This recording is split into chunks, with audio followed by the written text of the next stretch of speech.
We're excited to get started on Tennessee today. Josh has done an incredible job. The atmosphere, you can see it in home games and the way their guys play, have really bought into their system. And, defensively they're playing better and better. Offensively, I think in the last either 3 or 4 games, they're averaging the most points in the SEC. Really up-tempo, fast-paced offense that's really hard to prepare for. Everybody tries to prepare in the offseason for teams like this in the bye week, but it's so hard to simulate when you talk to other people going against it. It makes it tremendously tough. So our guys are excited for the opportunity. Playing on the road in the SEC is one of the toughest things there is to do in the country. And we'll have to go up to a really tough environment and play really good football against these guys. The quarterback's playing tremendous, and their defense has gotten better and better with each week. So that'll open it up. Coach, just kind of talk about that challenge a little bit more about defending Tennessee with the explosive capability that they have. And I think they got, 5 touchdown passes for over 70 yards this year? Yeah, I think it's the most in the country. And when you look at it and you talk to people, because everybody talks across the country and league trying to defend it, it's just so fast.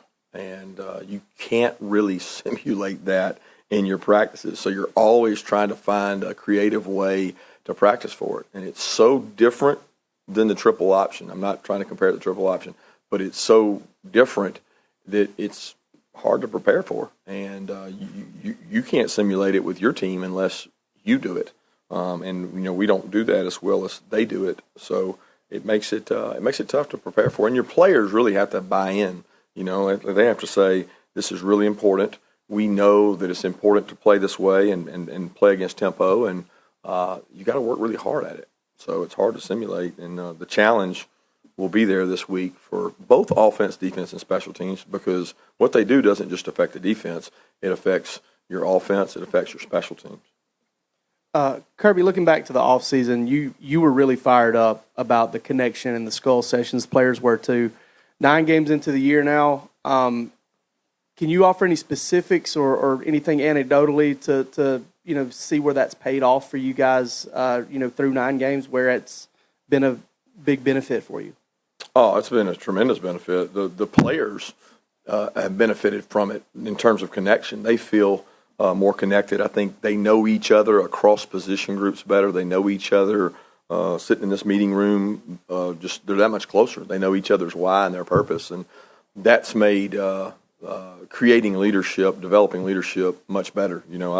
I've been a big proponent of our leadership group and talked about it every year, and this year I haven't had one meeting, not one, because I felt like we continued to get the same things we'd gotten doing the same things, and we didn't want to do that again this year. And and the leaders have developed throughout those sessions, not through meetings or group meetings with me or other strength coaches or other people. They've come naturally through the off-season connection and composure and toughness and the resiliency they've had. How do you guys go about doing a better job of converting your red zone trips into touchdowns? Converting third downs, scoring from further out, being able to run the ball better.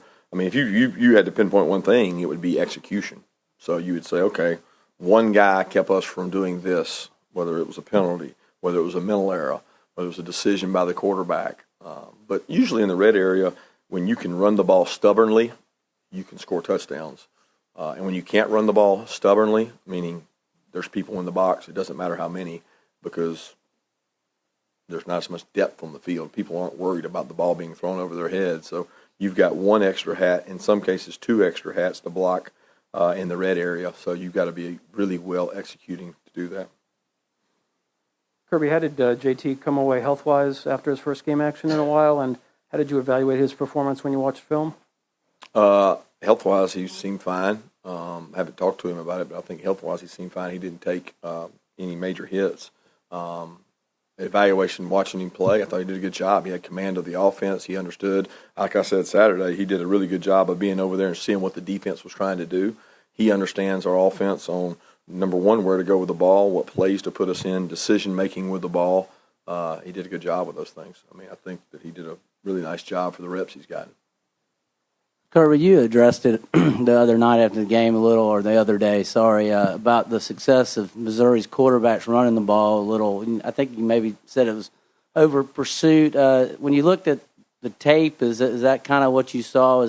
And then how important would Hendon Hooker, his ability to not only take off, but obviously he has smart decision-making about when to throw it, too. Oh, Hendon Hooker's a tremendous athlete. He's really hard to tackle. He's big, physical, strong arm. Saturday's miscues had a lot to do with execution, tackling. We missed tackles, did not tackle well, probably our poorest game in terms of tackling. Assignment, doing your gap football, didn't do that. There were a couple quarterback runs that were, a guy, instead of going in his gap, he went in somebody else's gap, and it's never good when you do that. So it wasn't an over pursuit at all. It was a execution of your job and understanding the importance of your job, because when you run the quarterback, you almost have to be perfect on defense, as opposed to when the quarterback hands it off, you have one less guy blocking. So they did a nice job of that. And, the quarterback run is an element that makes stopping teams really hard. And both Missouri did a nice job of that, and Tennessee does that really well too. Yeah, Kirby, kind of two questions. One, you mentioned, I guess, doing creative things in practice to prepare for a fast-paced offense. Just what are some of those methods that you maybe learned from going against offenses like this in the past? And two, you've talked about eye discipline a lot this year with the secondary. Sort of, is Tennessee another one of those teams that really stresses that aspect of your defense? Absolutely, the eye discipline. They've gotten some touchdowns just off the tempo of play. Guys not being lined up, guys not communicating properly, and guys having eyes in the wrong place. That's not just Tennessee. That's everybody in the country. When you have bad eyes, you can get beat. Their way of making you an eye violator is just a little different than other people in the ways they go about it. But as far as how we practice for it, we change it up. We do different things. I don't have to go into a litany of things we do to practice for it. It's just we have to change it up. On the line, how do you think it looked without Jamari? And is Jamari's foot injury similar to, I guess, what maybe Andrew Thomas had a few years ago, as far as not surgery, but just kind of a foot injury in practice? Yeah, I don't know. I don't even know what Andrew Thomas is. That's so long ago. I have no idea. I think Andrew Thomas had an ankle where he sprained his ankle. Jamari's is not extremely serious. It's not requiring surgery. He may be able to go this week. We'll see how he is today. So it's we're hoping to get him back. He's conditioning, running, doing everything. We're just hoping we can get him back. So, but yeah, I thought Roger did a nice job stepping in. He had some things that he can work on and get better at. The great thing with Broderick is he got to step in a game at Auburn and got to play when Jamari's ankle was sprained, and he did a nice job. So, Broderick has gotten a quantity of reps there with the ones throughout camp, throughout the time Jamari was a guard, throughout the time Jamari's been banged up, and then throughout every week when Jamari goes and works his secondary position, Broderick gets to go. So Broderick has had no shortage of reps. I think he'd be the first to tell you he could play better, but he played well. He played hard, and that's what we ask our guys to do: play with relentless effort, strain, play really physical. He did those things we asked. He can get better at some technique things. I was actually going to ask about Jamari and Broderick, but turning attention, I guess, to Tennessee and covering those wideouts and that kind of stuff. Is it naive to say that's, it depends on how the back end plays, and how do you feel like, you guys match up against that kind of explosivity? Yeah, they've got a really good group of wideouts, extremely physical, big, size, speed. They're really fast on tape. We know the players they're running past. Those are good football players they're running past and making explosive plays. They've made a lot of plays down the field. They would have had more of these earlier. They overthrew some early in the season where they just missed them. They've been hitting on all cylinders, and they've been extremely explosive with what they've done. But to say that it'll be all in the secondary, I think that's not very wise. You got to control the run game. Okay, everybody thinks these guys are pass first. They run the ball really well, and they're stubborn about it. They wear you down, and they just keep body blow after body blow after body blow to the point where you can't rush the passer, or you can't stop the run. And it's the big runs that lead to the explosive passes. So, we're going to have to play well on all parts of the defense. It's a great challenge for this group because No matter how good you are up front, guys on the back end are going to have to make plays, and no matter how good you are on the back end, the front guys are going to have to control the quarterback, run game, and be able to do some of those things. So they'll test you. They'll test you everywhere. Hey, Coach, two-parter. One, finally get to ask about Julian Rochester playing, and two, the changes we're seeing in the SEC with this much left in the season. What does that say about the pressure and the demands that we're seeing now in your profession? Well, Julian first. I'm so proud of Julian. He's worked really hard. He spent, I don't know how many weeks on the scout team. I mean, since he's been cleared, I would guess it's like 3 weeks.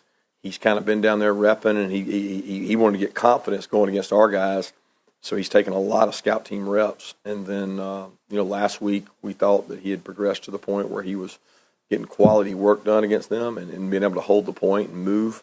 And so we were able to get him some reps with us in terms of jumping in, and he helps spell those guys. I think he'd be the first to tell you he's probably still not 100%, but he's much better now than he was previously coming off of the ACL. And then as far as the changes, I be honest with you, I don't know if I have a comment on that. I'm so focused on playing Tennessee and getting ready for this game that I hadn't even thought about the changes across the league. Kirby, when you're recruiting guys, how much stock do you put into a guy's stars, whether people say he's a 3-star, 4-star, or 2-star, stuff like that? 0. I have no idea I have no idea what the stars are, nor do I care. The only time I care is when the kid is crying to me about his stars and he's worried about it, and I know he's a good player and I'm worried about getting him. So that'd be the only time I care, because I'm trying to massage him and say it's okay, it's going to be all right, whether you're 3 or 4 or 5. But, I mean, it's not like we have that in our records. We don't put that beside their name. Some places, they put what the recruiting analysts say about them in there. I don't care. I just care more about the player. Kirby, I realize you probably are going to not want to talk about individual awards, but when you look at the criteria for the Heisman Trophy, they mention integrity, diligence, perseverance, and hard work. Do you believe somebody like Jordan Davis has shown that? And, do you think a defensive player should be in the running for the Heisman? I love Jordan, and what he's done for our defense is incredible. I don't think you can measure in the statistics what he's done for our defense, but I'm no analyst to be deciding who gets to go for the Heisman and who's up for it. I think that's, the media and the talking heads and everybody that gets to be a part of that. They've kind of controlled the narrative there. For me, it's about our team and our team playing well, and Jordan's been a tremendous part of that, and he's been a bigger bonus to our defense from a confidence standpoint and a run stopping standpoint than probably any other measurable stat that we have there defensively.